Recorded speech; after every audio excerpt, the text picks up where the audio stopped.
la bio a fini par être reconnue et maintenant elle est enviée.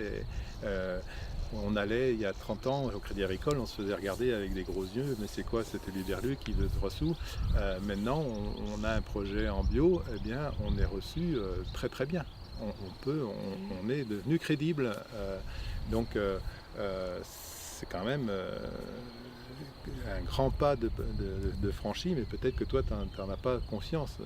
Non, moi j'ai pas eu. Non, raconte ton financement. Est-ce que tu as eu des difficultés, malgré que tu ne demandais pas forcément énormément de sous, vu que tu avais un projet modeste La première fois que j'y suis allé au Crédit Agricole, bah, en fait, j'allais faire la forme. Est-ce que j'avais fini ma formation? Mais du coup, je finissais ma saison de salariat, donc j'étais au chômage, parce que c'était pendant l'hiver.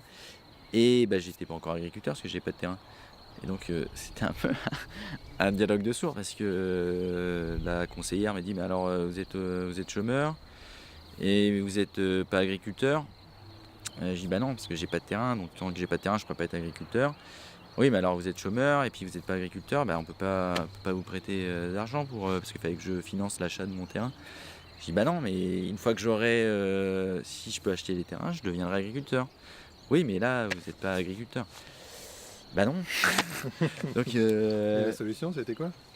en fait, une fois que j'ai eu les terrains, que j'ai eu la promesse de vente, bah là j'allais devenir agriculteur. Donc là Ouais. c'était tout de suite ça allait mieux. Mais moi, j'y allais juste pour savoir combien ils pouvaient me prêter, dans quelles conditions. Mais tant que j'avais pas une promesse d'achat, promesse de vente, bah, c'était comme si j'existais pas. Mais après, en ayant eu ça, le prêt s'est fait facilement. Il n'y a Ah pas eu oui, de après, caution. il n'y a pas eu de souci. Hmm. Mais c'était juste le début, le Oui, mais premier contact. je comprends que Joseph te demande de raconter ça parce que moi, ça me fait penser à une question. Est-ce que toi, tu fais partie des plus jeunes, même si j'ai bien compris, tu as des enfants, tu n'as pas 20 ans non plus, hein, tu n'es Ah pas non, un pas du tout, ado, non. voilà, je ne sais pas quel est ton âge, mais voilà. Bah, plutôt 40. Bon, on peut déjà parler, je pense, au bout de quasi 40 ans que l'agribiologie est implantée sur le territoire, en tout cas ici, Rhône-Alpes, qui demeure précurseur, on va dire, quand même. Et est-ce que tu as conscience de ça, de cette histoire? Moi, j'en ai pas vraiment conscience parce que mon problème quand je suis allé à la banque, c'était pas le fait que j'allais m'installer en bio, c'était juste le fait que j'étais pas agriculteur. Parce que par contre, une fois qu'ils ont su que j'allais voir les terrains, maraîcher bio, bah, c'est quelque chose qui a le vent en poupe. Mais Donc ça rejoint ma question, c'est ça en fait ce dont je voulais parler. Maraîcher bio, ça a le vent en poupe, mais pour que maraîcher bio ait le vent en poupe, il a fallu. voilà, mais ça, moi, c'est vrai que j'en ai pas spécialement conscience. Pour moi, ça a été facile entre guillemets. Mais Moi, je dirais qu'on avait le vent de face et il fallait ramer pour y arriver. ouais, à ton époque. Ouais. Voilà. Moi, pas encore tellement. En Bretagne, un petit peu sur le projet bio d'élevage, où c'était proposer ça à la laiterie, ça a été compliqué. Il a fallu changer radicalement de.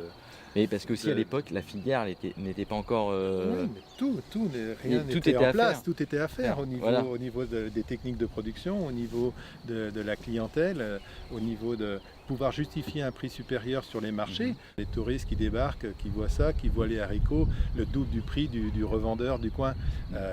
Faut une argumentation solide pour arriver à faire comprendre ça. Oui, ben voilà, on les a ramassés à la main, on les a cultivés localement, ils viennent pas de Pétaouchnok ramassés à la machine. Eh bien, l'énergie qu'il a fallu passer pour se justifier le truc, expliquer ce que c'était la bio, l'intérêt social, l'intérêt santé, l'intérêt eh bien, tout ça, c'est dégrossi. Et puis, la communication est bien moindre maintenant. Il n'y a pas une revue qui, dans le mois, ne parle pas de la bio pour une raison ou pour une autre. Tu vois la Science et Avenir qui en fait la une, tu vois La Vie qui en fait la une, tu vois c'est tout. C'est dans l'air du temps, et à juste titre. Mais ça a demandé de l'énergie, forcément. Mais naturel. On ne s'est pas saigné, moins que bien d'autres. C'est juste de sentir que c'est dans les tripes et puis ça va tout seul, quoi. C'est naturel. Les gens qui ont porté ça, c'était pas non plus cuirasse et armure, c'était juste qu'ils y croyaient, quoi. Et puis voilà, la passion fait le reste. À vous de continuer. Mais j'y participe encore un petit peu.